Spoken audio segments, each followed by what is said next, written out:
गोविंद भैया मुझे कोहोस्ट बना देंगे। रिकॉर्डिंग चालू हो चुका है, कोहोस्ट हमें बना देंगे और आगे।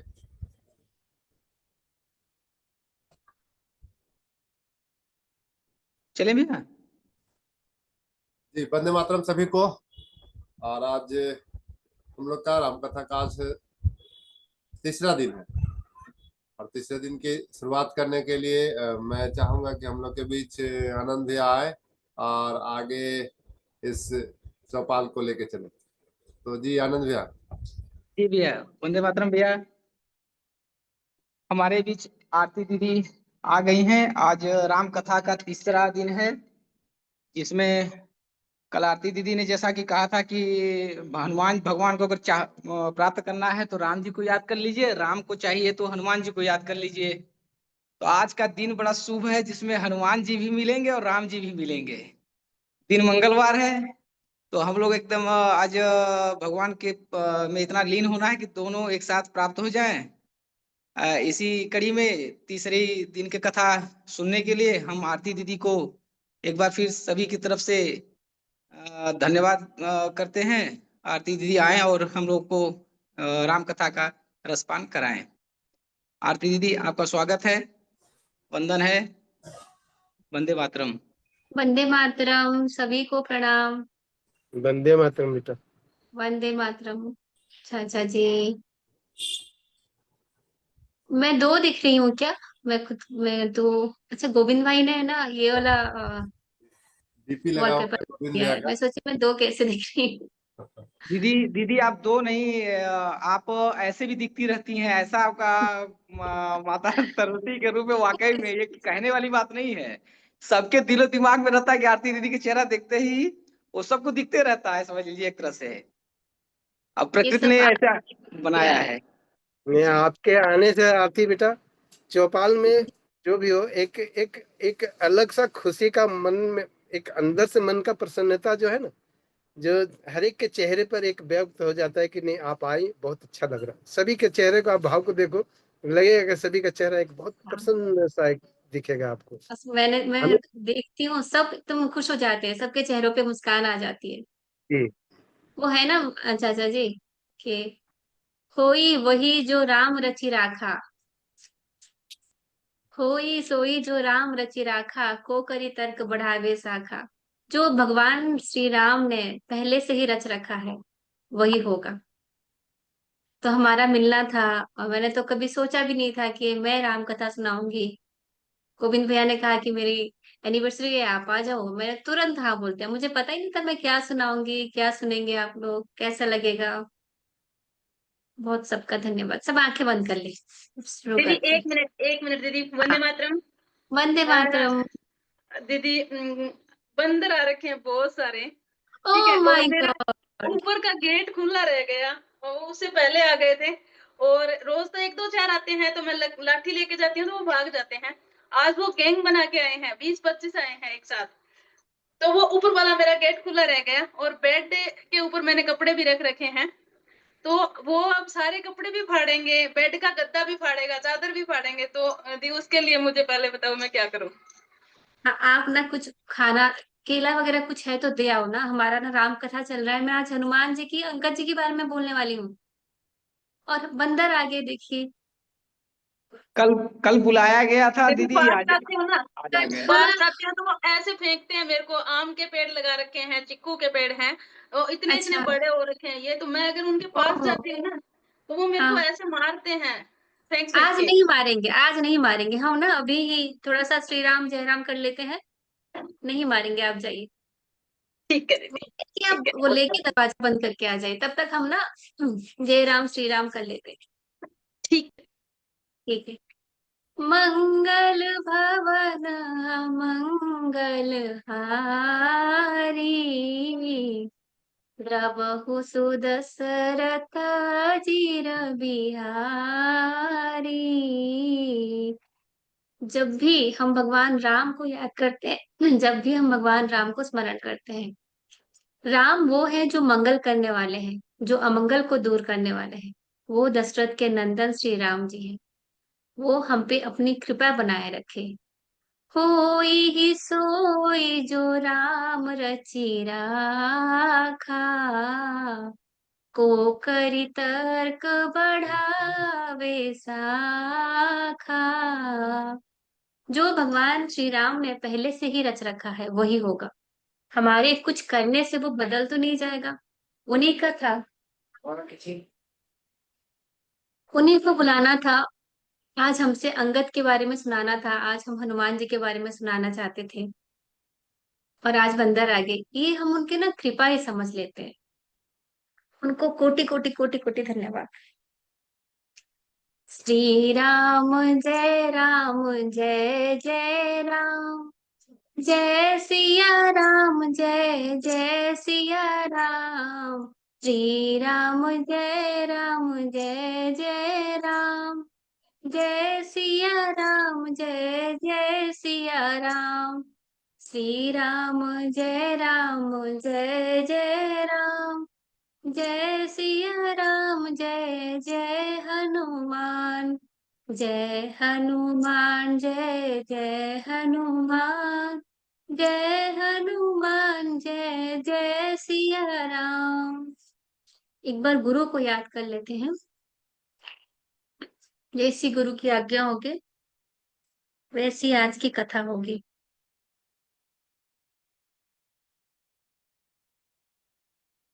ओम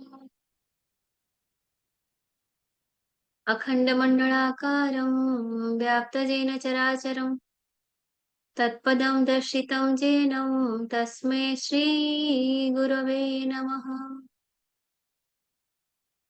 गुरुर्ब्रह्मा गुरुर्विष्णु गुरुर्देवो महेश्वर, गुरु साक्षात् परं ब्रह्म तस्मै श्रीगुरवे नमः। वक्रतुण्ड महाकाय सूर्यकोटि समप्रभा, निर्विघ्नं कुरु मे देव सर्वकार्येषु सर्वदा। ॐ वाल्मीकिभ्यां नमः, ॐ तुलसीदासाभ्यां नमः, ॐ लक्ष्मणाभ्यां नमः, ॐ भरताभ्यां नमः, ॐ शत्रुघ्नाभ्यां नमः।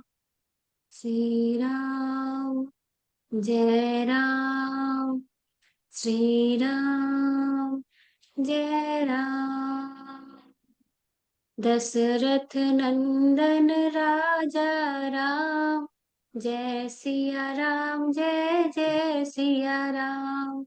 दशरथ नंदन राजा राम, जय सिया राम जय जय सिया राम। दशरथ नंदन राजा राम, जय सिया राम जय जय सिया राम। सीता मन भावन राजा राम, जय सिया राम जय जय सिया राम। जय सिया राम जय जय सिया राम। तेरे राम ये तेरे राम, जय सिया राम जय जय सिया राम। मेरे राम ये मेरे राम, जय सिया राम जय जय सिया राम। जय सिया राम जय जय सिया राम, जय सिया राम जय जय सिया राम।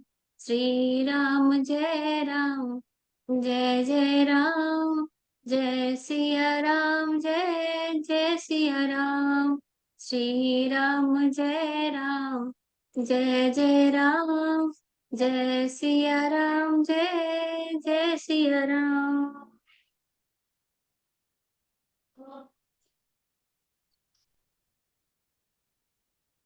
हमने पहले दिन कैके की कथा सुनी। तो जिस माता कैके को हमने इतना आज तक समझे कि उन्हीं की वजह से सब कुछ हुआ, हमने जाना कि कितना बड़ा त्याग था। युगों युगों तक वो माता ने अपने लिए बदनामी सह ली, बदनामी लिया। जब भी सौतेली माता का प्रसंग आता है तो हम कैकेयी को ताना देते हैं। कि माता, सौतेली माता कभी माता नहीं बन सकती। और हमारी कैकेयी माता ने पूरा दोष अपने सर पे ले ली। जैसे हमने अभी कहा, जो राम ने रच रखा है वो तो होना ही है, पर दोष लिया माता ने। उसी तरह हम भरत के बारे में थोड़ा सा जाने।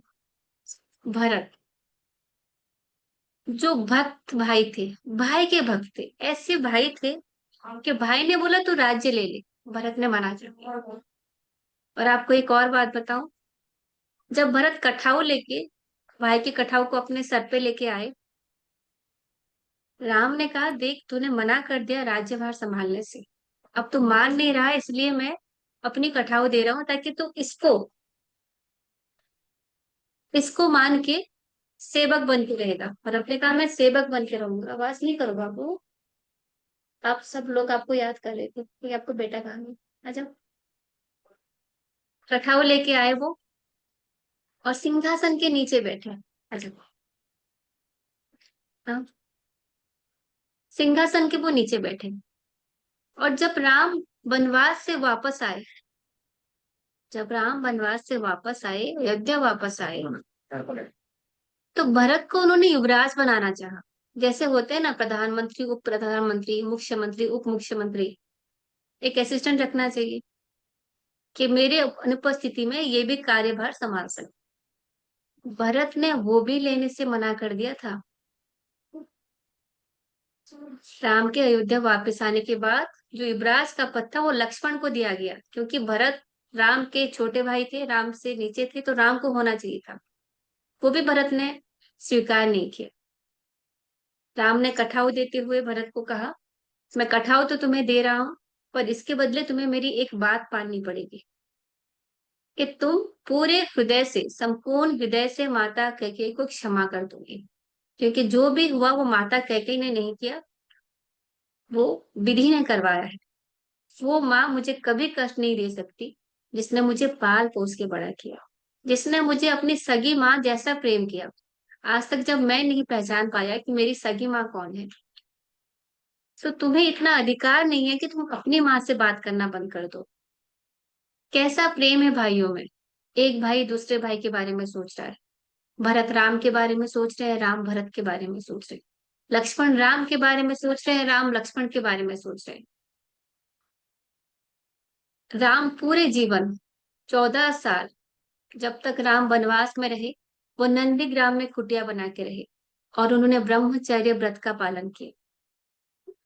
उनकी पत्नी के बारे में थोड़ा सा सुनेंगे, मांडवी। मांडवी थी राजा जनक के भाई के पुत्र। उर्मिला और जानकी राजा जनक के पुत्री थे और मांडवी उनके भाई के पुत्री थे। मांडवी को जब भरत ने नंदीग्राम में रहने का फैसला किया, मांडवी ने तीनों माताओं को संभाला। हमें सिर्फ राम के बारे में पता है, रामायण में राम लक्ष्मण सीता और रावण में हमारी कहानी संपूर्ण हो जाती है। पर यहाँ के सारे पात्र, जितने भी जीवन चरित्र है ना, सबसे हमको कुछ ना कुछ सीखने को मिलता है। हम अगर किसी एक को भी जी ले, किसी एक को भी अनुसरण कर ले, तो हमारा देश फिर से राम राज बन जाएगा। मांडवी के ऊपर पूरी जिम्मेदारी थी माता कौशल्या की, माता सुमित्रा की और माता कैकेयी की। अपनी माताओं का ख्याल रखना था। एक बार ऐसा हुआ, माता कौशल्या जब रात को सो रही थी, तो कोई ऊपर टहल रहा था। तो कौशल्या माता जाके देखी इस इतने रात्रि को ऊपर कौन घूम रहा है। तब वो गई, देखी कि मांडवी घूम रही है। माता ने पूछा, मांडवी तुम अभी तक सोई क्यों नहीं हो? कहा, नहीं माँ, मैं देखने आई हूँ कि आपके पुत्र भरत अभी सोए हैं कि नहीं सोए हैं। माता ने पूछा, भरत सोया है कि नहीं सोया, तो छत पे देखने क्यों आई है? मांडवी ने दिखाया, वो जो दूर लाइट जल रही है नंदग्राम में, वो भरत की कुटिया है, वो आपके पुत्र की कुटिया है।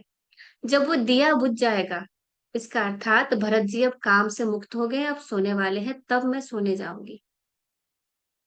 ये दूरी जो थी भरत और मांडवी के बीच में थी, जो लक्ष्मण और उर्मिला के बीच में थी।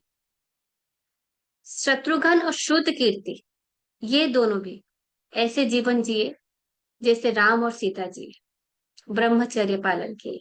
एक भाई को क्या कष्ट हुआ, सारे भाइयों ने उस कष्ट को अपना लिया। थोड़ी सी कथा सुनेंगे उर्मिला की। उर्मिला की वर्णन हमें बहुत कम देखने को मिलती है। रामायण में हम राम लक्ष्मण को तो जानते हैं, माता सीता को जानते हैं, माता उर्मिला को नहीं जानते। हाँ बैठो, बैठो। उर्मिला को जानते हो? माता उर्मिला के बारे में हमें बहुत कम जानते हैं। माता उर्मिला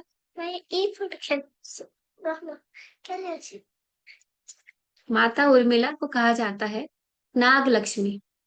लक्ष्मण जो शेष नाग थे, माता उर्मिला को नाग लक्ष्मी का स्वरूप कहा जाता है। कभी कभी कहा जाता है क्षीर सागर, जिसमें भगवान विष्णु वास करते हैं, वो उर्मिला बन के आई थी। जब लक्ष्मण वनवास को गए, माता सीता तो राम के साथ गई, तो उर्मिला ने भी कहा कि मुझे भी जाना है आपके साथ। जब माता जा सकती है, जब दीदी भैया के साथ जा सकते हैं, दीदी को भैया के साथ जाना चाहिए, तो मुझे भी तो आपके साथ जाना चाहिए। पति को छोड़ के मैं अयोध्या में कैसे रहूंगी? ये महल भी तो मेरे लिए जंगल है, महल में रहना भी तो मेरे लिए वन में रहना जैसा है, अगर मेरे पति मेरे साथ ना हो। लक्ष्मण ने उन्हें समझाया कि मैं तो इस लायक बनने चला हूँ कि राम के भाई कहला सकूं। मैं इस लायक बनने चला हूँ कि तुम्हारी दीदी का देवर बन सकूं। और कहा अगर मैं चली, तुम मेरे साथ चलती हो, तो माताओं का ख्याल कौन रखेगा? अयोध्या का ख्याल कौन रखेगा? और अगर मुझे कोई जरूरत पड़ी यहाँ पे, तो वो कौन पूरा करे? माता उर्मिला ने कहा ठीक है, मान गए।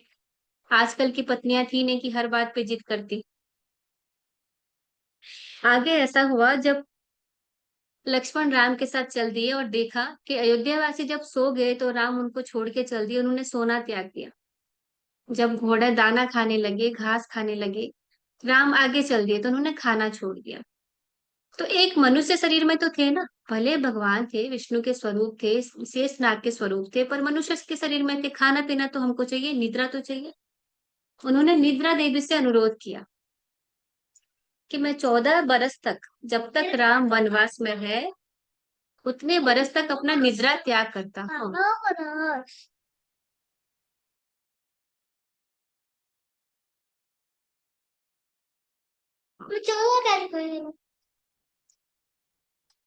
निद्रा देवी ने कहा मैं ये शर्त तो तुम्हारा मान लेती हूँ कि जब तक तुम वनवास में हो, तुम बिना निद्रा के रह लो, पर इसके लिए किसी को तो 14 साल लगातार सोना पड़ेगा, जो तुम्हारी नींद पूरी कर सके।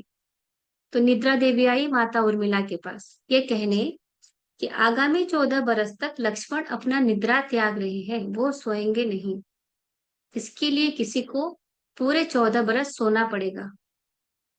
तो उर्मिला तुरंत मान गई। वो सीता मैया की छोटी बहन थी।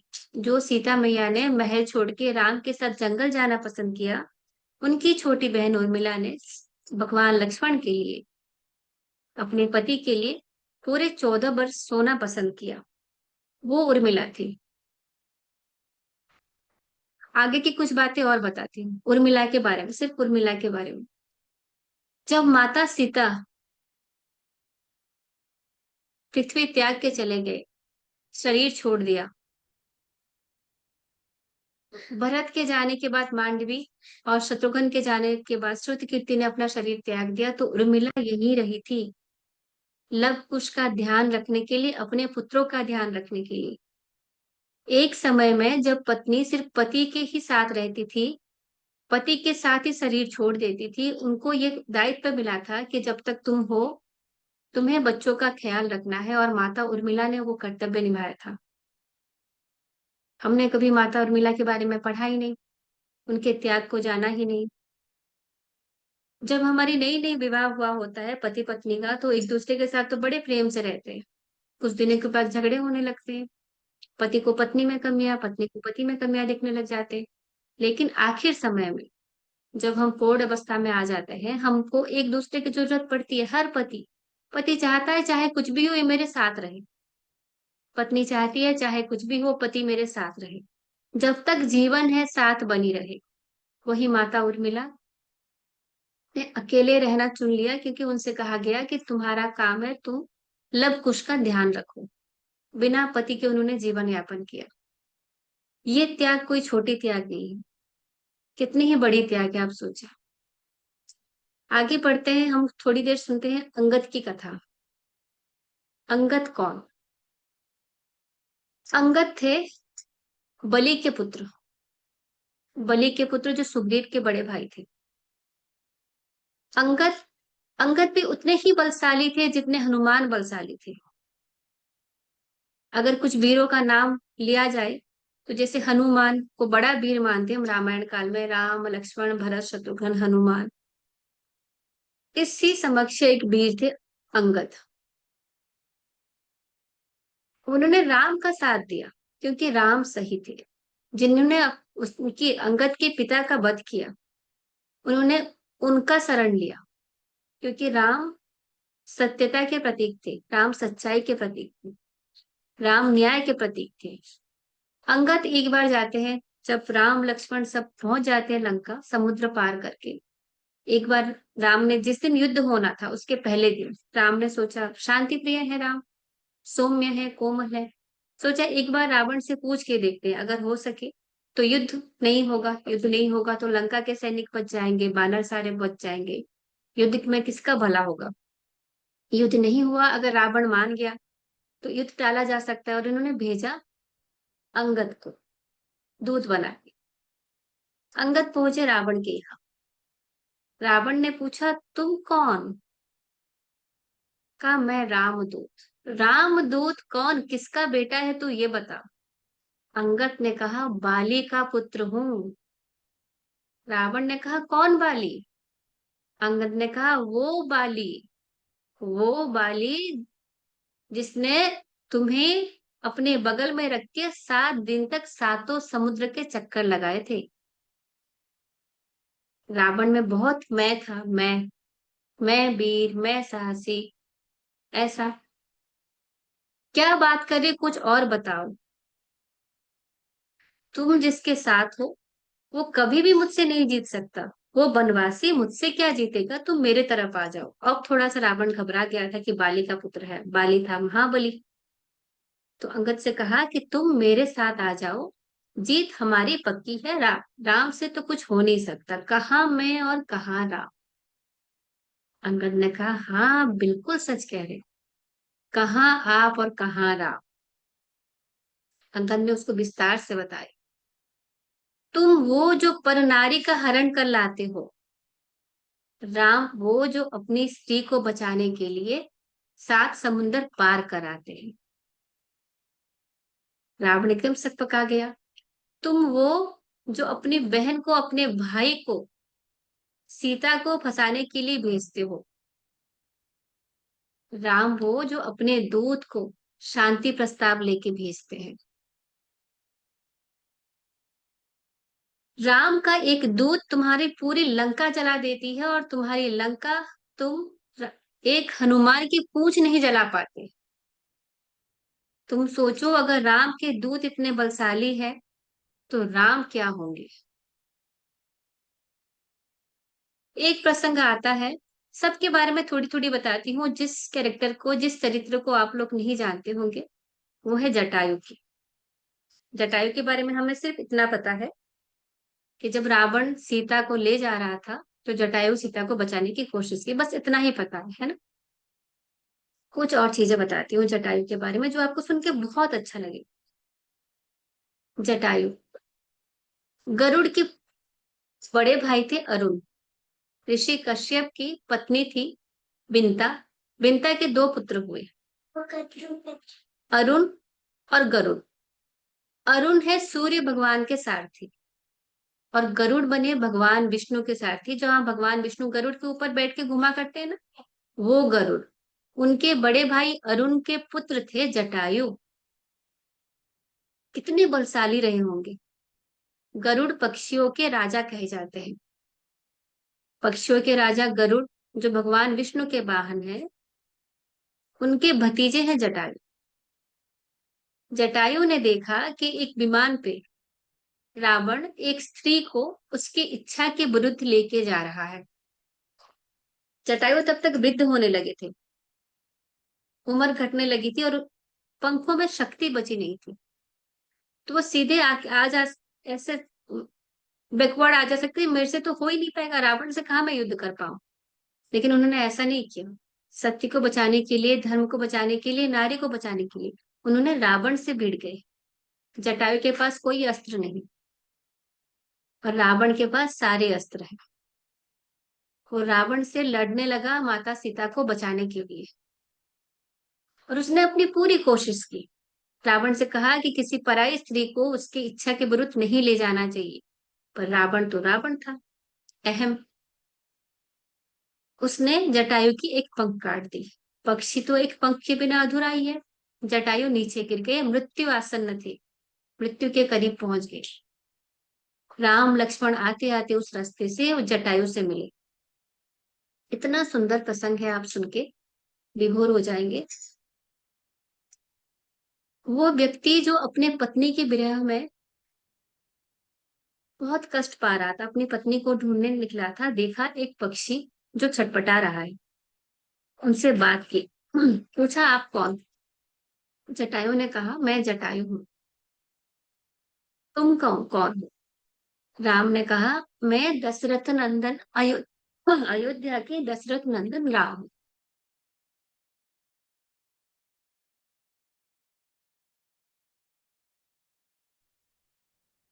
राम ने कहा मैं अयोध्या के राजा दशरथ का नंदन राम हूँ। जटायु ने कहा मैं तो दशरथ और मैं तो मित्र हैं। जब देवासुर संग्राम हुआ था हम दोनों साथ में लड़े थे, देवों के समक्ष, असुरों के विरुद्ध। राम ने जटायु से कहा एक व्यक्ति जो पत्नी के विरह में दुखी है वो आगे बढ़ सकता था, वो आगे चला जाता। जितनी देरी होगी सीता को ढूंढने में, सीता की मिलने में उतनी देरी। जटायु ने बता दिया कि रावण ले गया है आपकी पत्नी को हरण करके। वो आगे बढ़ जाते, उन्होंने कहा आप मेरे पिता के समान हैं, पितृसम है, आप मेरे पिता जैसे हैं। अगर आपकी आज्ञा हो, आपका प्राण छूटने वाला है, क्या मैं आपका अंतिम संस्कार कर सकता हूँ? राम ने उनको छोड़ा नहीं, कहा मैं अधम पुत्र जो अपने पिता का अंतिम संस्कार नहीं कर पाया, मैं चाहता हूँ उसका अंतिम संस्कार करूं जो मेरे पिता तुल्य है, जो मेरे पिता के मित्र है। और उन्होंने जटायु का अंतिम संस्कार करने का निर्णय लिया। जटायु ने कहा मैं जा रहा हूं, तो ऐसी कोई संदेश है जो आप अपने पिता को देना चाहते हो ऊपर? राम जी ने कहा आप मेरे पिताजी को ये ना बताएं कि सीता का अपहरण हो गया है। आप मेरे पिता को ये ना बताएं कि रावण उसको ले गया है और मैं अभी तक सीता को ढूंढ के खोज के नहीं ला पाया। मैं उनका पुत्र हूँ, मैं दशरथ पुत्र हूँ। मैं प्रण लेता हूँ कि मैं सीता को ढूंढ के लाऊंगा और वो रावण खुद मेरे पिता से जाके क्षमा याचना करेगा। और ऐसा हुआ भी था। जब युद्ध समाप्त हुआ, जब रावण का शरीर छूटा, वो दशरथ कुल सहित विनाश हो गया, रावण का कुल सहित, सिर्फ एक मैं की वजह से। जब कुल सहित विनाश हो गया, कुल सहित रावण ऊपर पहुंचा, वो दशरथ जी से क्षमा मांगते हुए उसने कहा था कि मुझसे अपराध हो गया था। वो व्यक्ति जो जटायु का अंतिम संस्कार कर रहा था, वो व्यक्ति जो अपनी पत्नी के विरह में व्याकुल था, तब भी उसको अपने पिता की चिंता थी। मृत पिता की जो अब एक आत्मा मात्र थे, कि मेरे पिता को बुरा ना लगे, मेरे पिता को कष्ट ना पहुंचे। पुत्र ऐसे होते हैं जो एक साथ पत्नी का, पिता का और पिता के मित्र का भी ख्याल रख पाए। जटायु से अगर हम आगे बढ़े तो हनुमान जी का, हनुमान जी,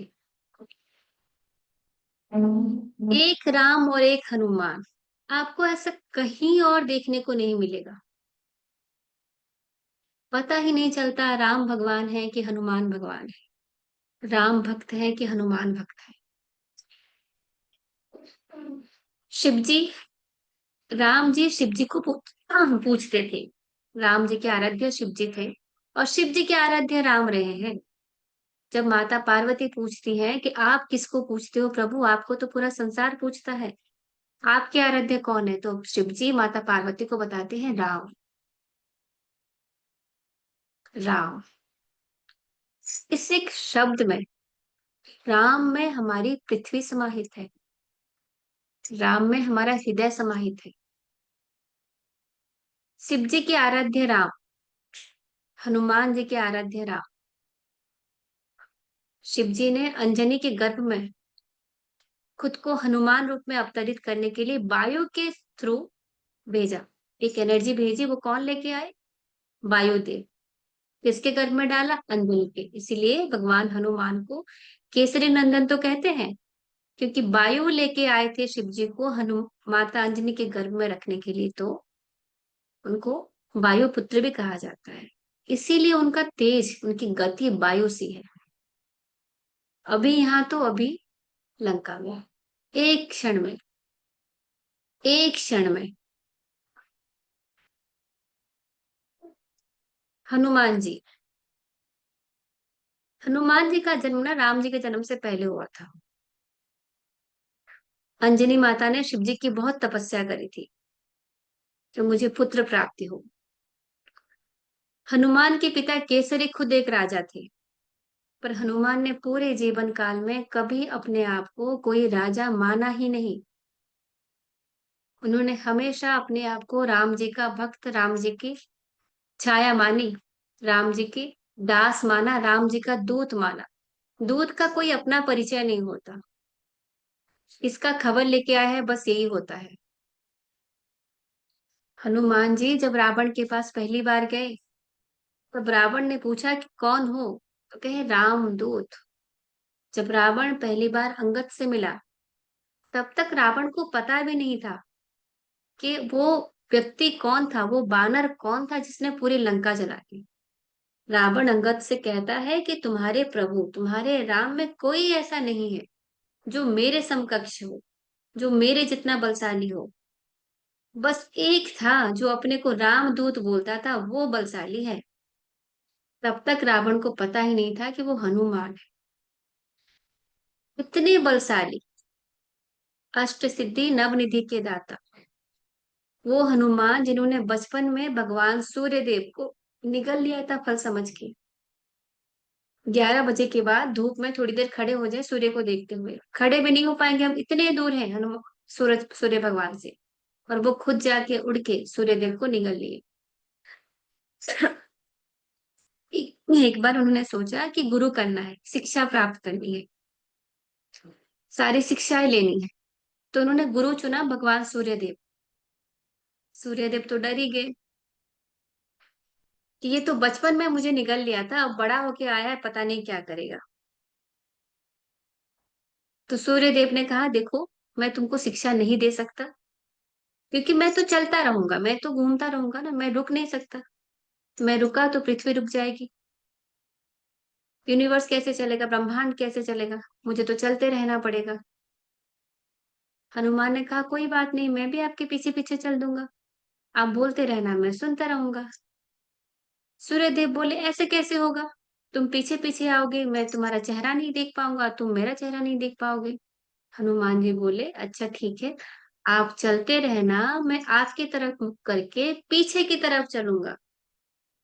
और कई दिनों तक, जब तक हनुमान जी की शिक्षा पूरी नहीं हुई, सूर्यदेव घूमते रहे, हनुमान जी उनके सामने चेहरा करके पीठ पीछे करके चलते रहे।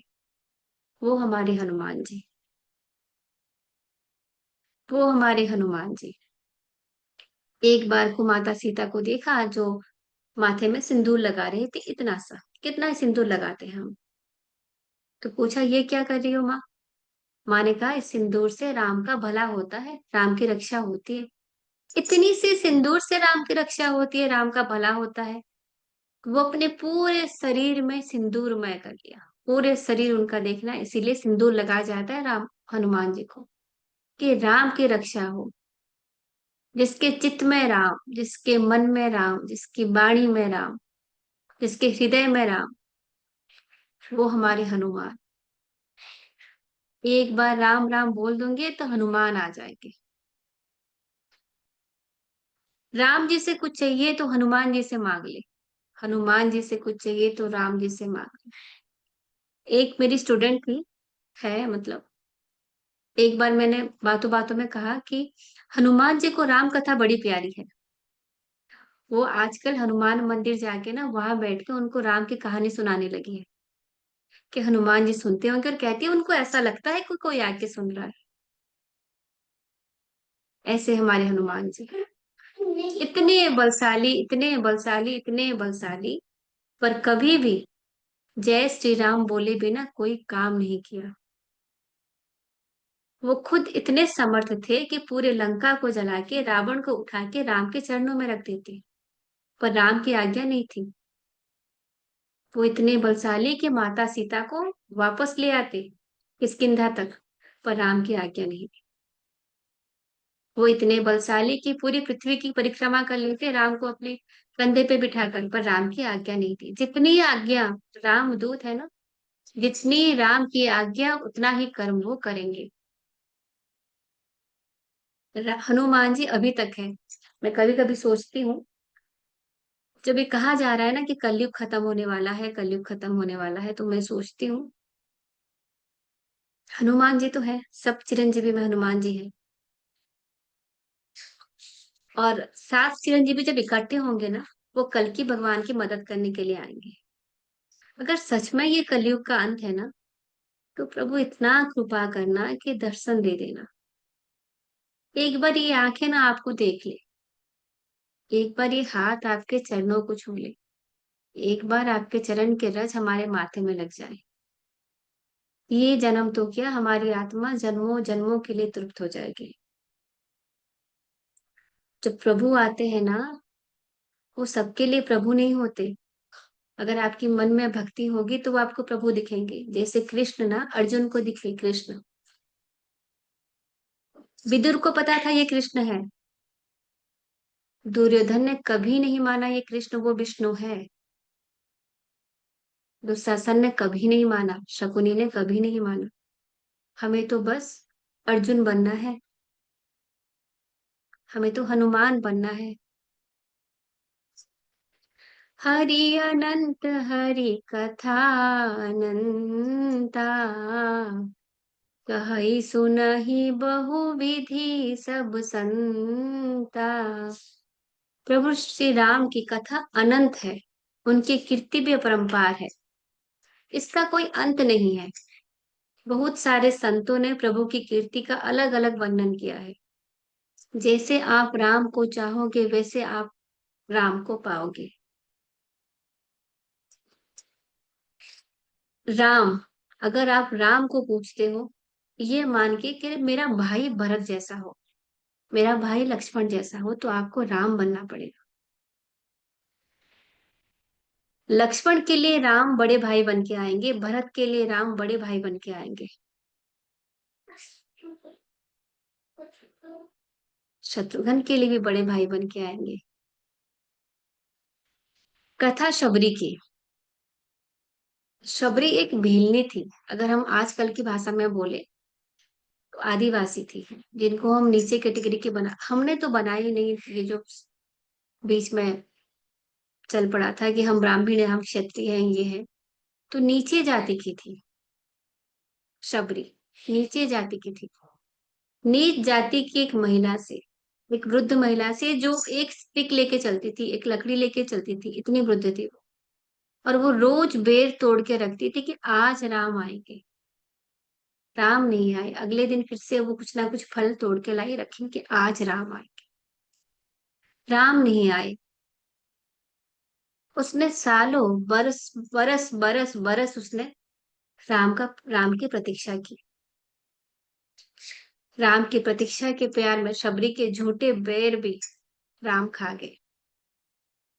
राम ने शबरी के झूठे बैर खा के क्या दर्शाया? राम ने शबरी के झूठे बार बैर खा के उसकी मान रखा।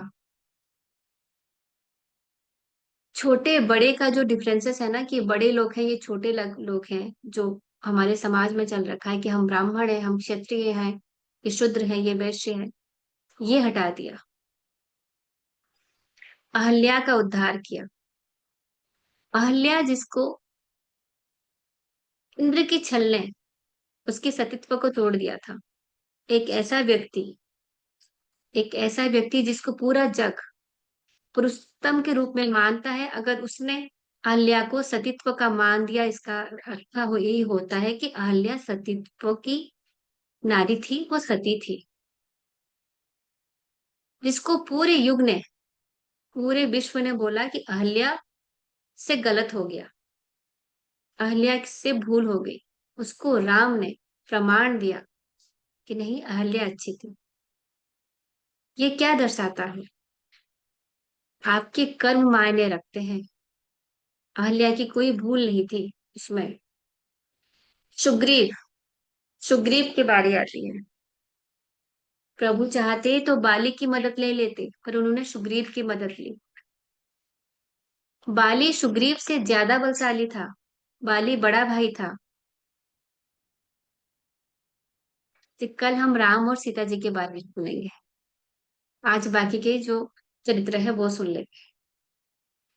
पर राम ने सुग्रीव के को चुना। 5। राम ने सुग्रीव को इसलिए चुना क्योंकि बाली पर नारी पे दृष्टि रखता था। अपने छोटे भाई की पत्नी को, जिसको बहन मानना चाहिए, उसको वो हरण कर लाया। सिर्फ यही एक कारण था कि राम ने बाली का त्याग करके सुग्रीव से मित्रता की। वो राम सुग्रीव के राम बन गए। और एक प्रसंग यहाँ ये भी आता है, सुग्रीव जब राम के राज्याभिषेक के बाद अपने किष्किंधा वापस लौट आते हैं, वो कहते हैं हनुमान से, जैसे भरत ने राज्य किया था कि राम राजा है, बस मैं संभालने वाला सेवक हूँ, वैसे हनुमान तुम राजा हो, मैं बस संभालने वाला सेवक हूँ। ऐसा सुग्रीव ने कहा था। एक एक चरित्र और आपको पता नहीं होगा, केवट। कल सुनाया था ना केवट की कथा, जिसने कहा कि मुझे भरोसा नहीं है आप पे राम, क्या पता आपने मेरे नौका पे पैर रख दिया और मेरी नौका कोई स्त्री बन गई तो मेरा रोजी रोटी कैसे चलेगा? इसी से मैं कमाता हूँ, इसी से खाता हूँ, इसी से मेरा परिवार चलता है। और उसने पैर धोए थे। राम से पूछा गया कि आपके राज्याभिषेक में आप किस किस को बुलाना चाहोगे? राम ने कहा 14 सालों में जिन लोगों ने भी मेरा साथ दिया, सबको बुलाना है। तो भरत जी ने सुग्रीव को, हनुमान को, विभीषण को, जाम्बवंत को और सबको बुलाया, निषाद राज को। राम को याद आया एक और व्यक्ति था, केवट। राम ने केवट को भी बुलाया, जिसको हम छोटे से व्यक्ति समझते हैं, जिसको हम छोटा सा चरित्र समझते हैं। कुछ पंक्तियों में केवट का चरित्र खत्म हो जाता है हमारी रामायण में, लेकिन राम ने उनको याद रखा। हर एक छोटी चीज जो उनके लिए की गई, राम ने हर एक व्यक्ति का सम्मान किया। राम केवट को लाया गया उनके राज्याभिषेक में। हम मान लीजिए किसी बड़े पदवी में आ जाए तो हम सबको भूल जाएंगे, हर छोटे छोटे व्यक्ति को। याद कौन रहेगा? जो बड़े व्यक्ति हैं। पर राम ने हर एक छोटे व्यक्ति को भी याद रखा।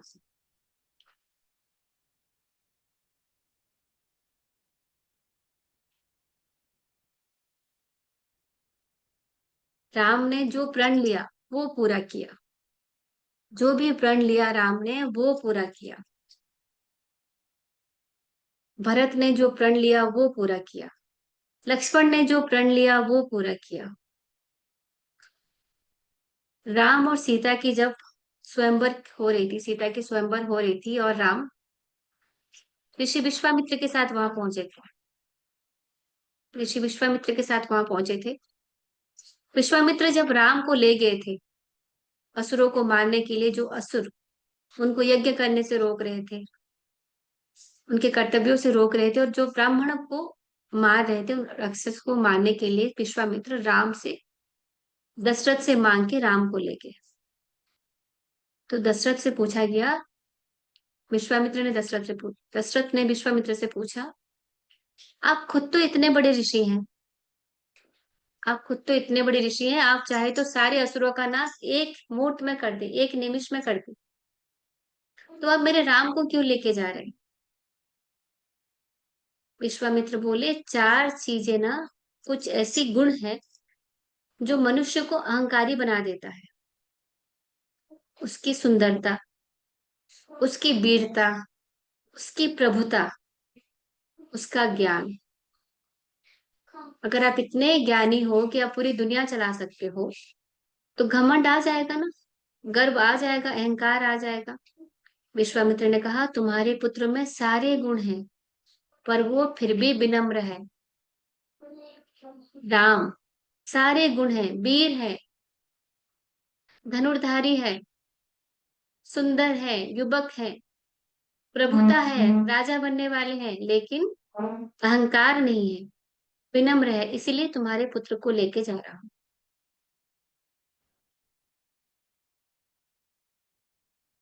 आगे की कथा में चलेंगे तो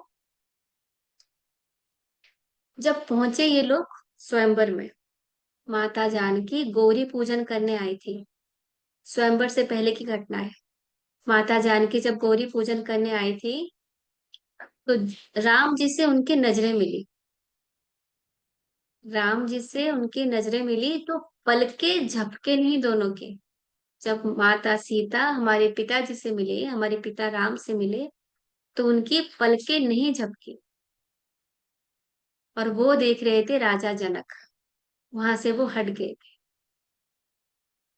आगे दशरथ ने देखा कि लक्ष्मण का उर्मिला के प्रति थोड़ा सा स्नेह जागृत हुआ। लक्ष्मण को उर्मिला अच्छी लगने लगी, पर क्योंकि भरत का विवाह नहीं हुआ था, तो लक्ष्मण का विवाह नहीं हो सकता था। इसीलिए उन्होंने जनक के भाई से, हाँ, मांडवी का रिश्ता मांगा भरत के लिए, और लक्ष्मण को उर्मिला से विवाह करा। हाँ बाबू, लक्ष्मण का विवाह उर्मिला से कराया।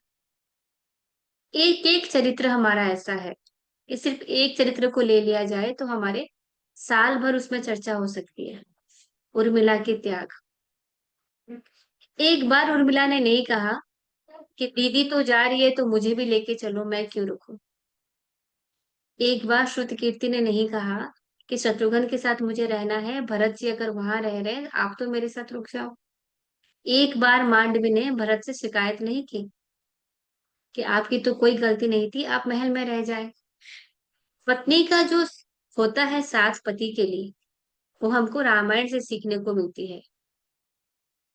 एक चौपाई आती है तुलसीदास जी की, हो धर हो धीरज धर्म मित्र अरु नारी, आपत काल परखिए चारी।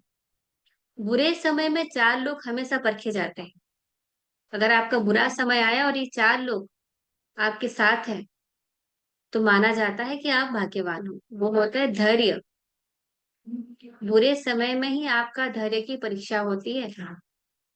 मित्र, जो आपके मित्र हैं, आपकी पत्नी और आपका धर्म, ये चारों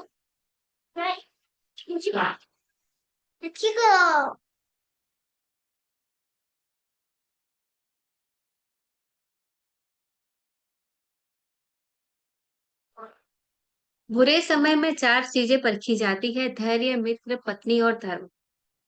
रामायण में देखें, जब सीता का अपहरण हुआ और जब सीता वापस आई, तो राम जी ने एक बार भी नहीं कहा कि सीते, काश तुमने सोने की हिरण की जितना की होती। एक बार भी नहीं कहा माता कैकेयी, काश कि आपने मुझे वन भेजने का जितना किया होता। धैर्य की परीक्षा होती है। एक और बहुत अच्छी आपको कथा सुनाती हूँ, बहुत अच्छा लगेगा। हमारा जो देश है ना,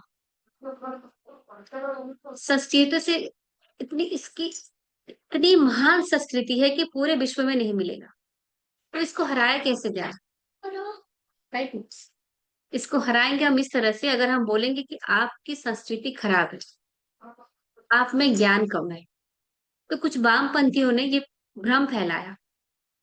एक माता जब गर्भवती थी, उसने अपनी बेटी से पूछा कि जो मेरे गर्भ में बच्चा है, तुमको क्या चाहिए? कैसा राम जैसा भाई चाहिए?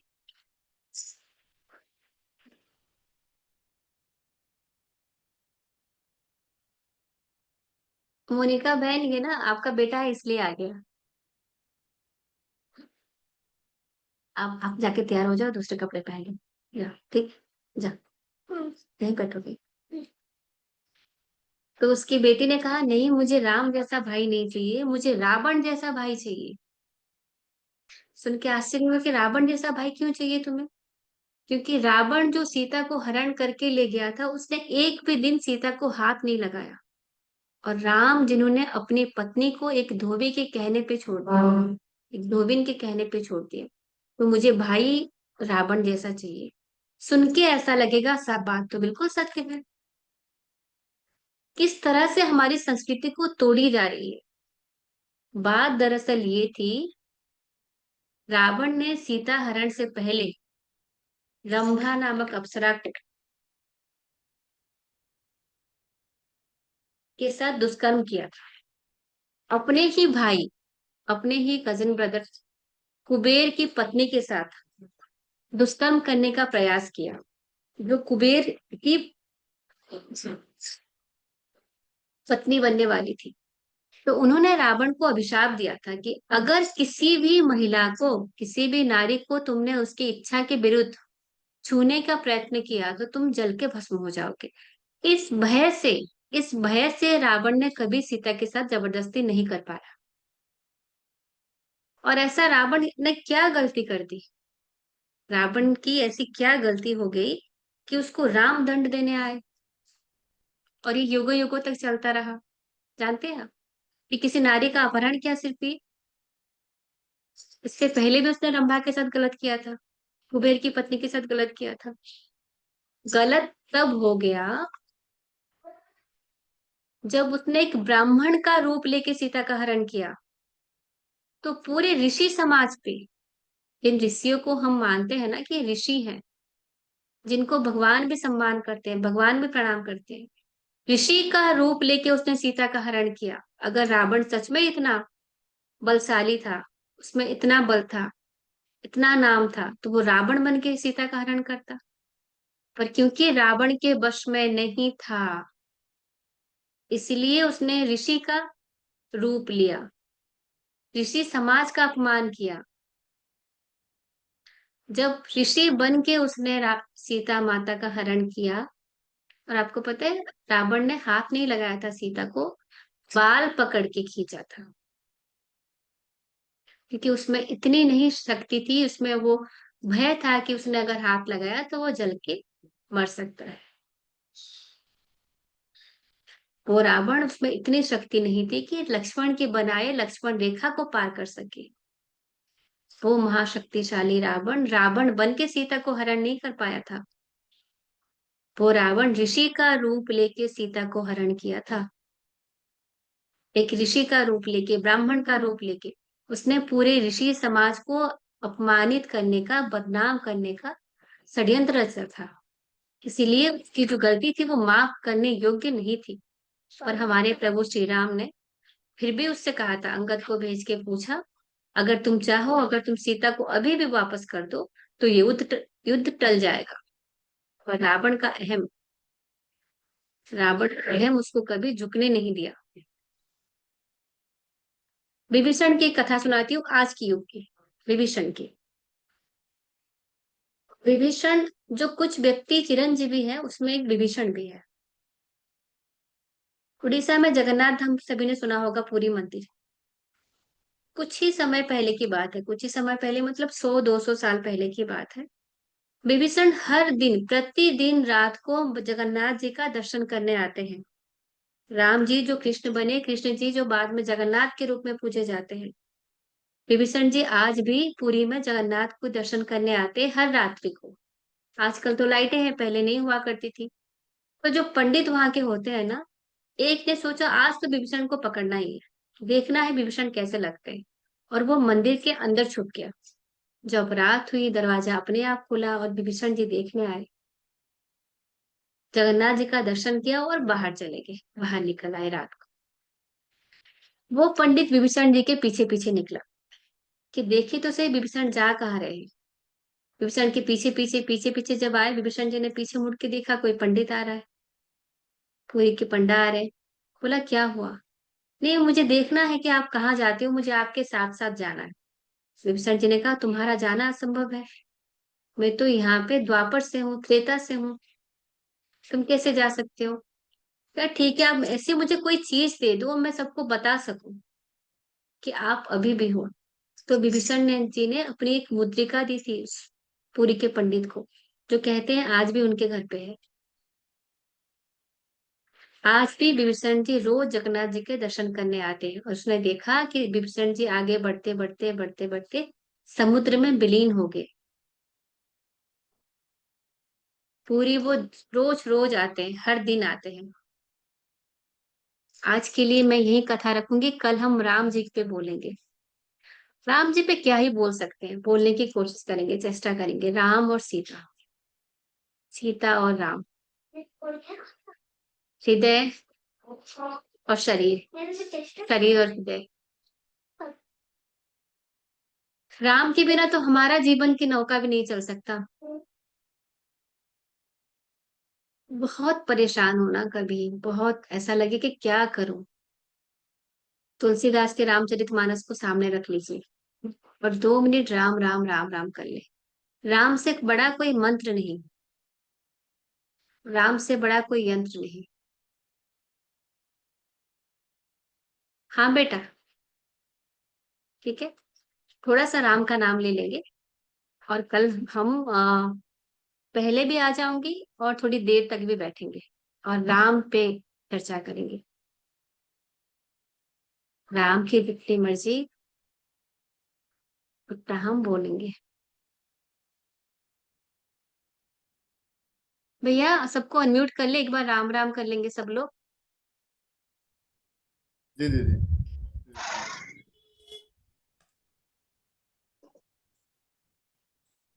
जी सभी लोग अपने माइक को अनम्यूट कर सकते हैं, सबका ऑप्शन ओके है। नहीं भी अच्छी अभी नहीं खुला। अनम्यूट करें।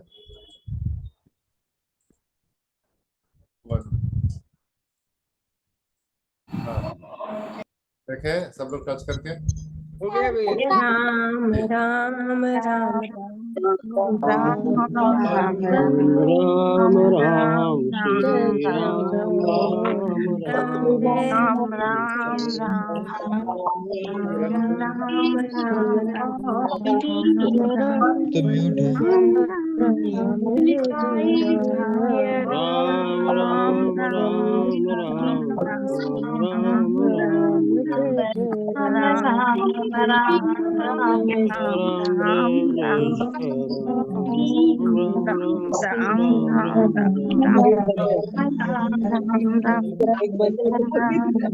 बेटा आपकी माइक मेरे बंद है पीछे आरती पीछे दीदी। बोलेंगे। अब म्यूट हो गया। ऐसे नहीं बोलेंगे, आगे आगे दीदी बोलेंगी, उसको रिपीट करना जिस सुर में, जहाँ उतार चढ़ाव फ्लो, जैसे फ्लो में बहेंगे, फ्लो में बहना है। सभी लोग शांत हो जाए। मंगल भवन अभी शांत रहे, मंगल पहले उनको गाने दे, उसके बाद बोले, अच्छा लगे। मंगल भवन मंगलहारी प्रणबहु दशरथ अजर बिहारी। गाय मंगल भवन मंगल भवन मंगलहारी मंगलहारी दशरथ बिहारी मंगल भवन मंगलहारी प्रणबहु दशरथ बिहारी। मंगल भवन अमंगल हारी बहु दशरथ अजर बिहारी कोई ही सोई जो राम रचि राखा ओ करि तर्क बढ़ावे साखा। कोई राम रघुकुल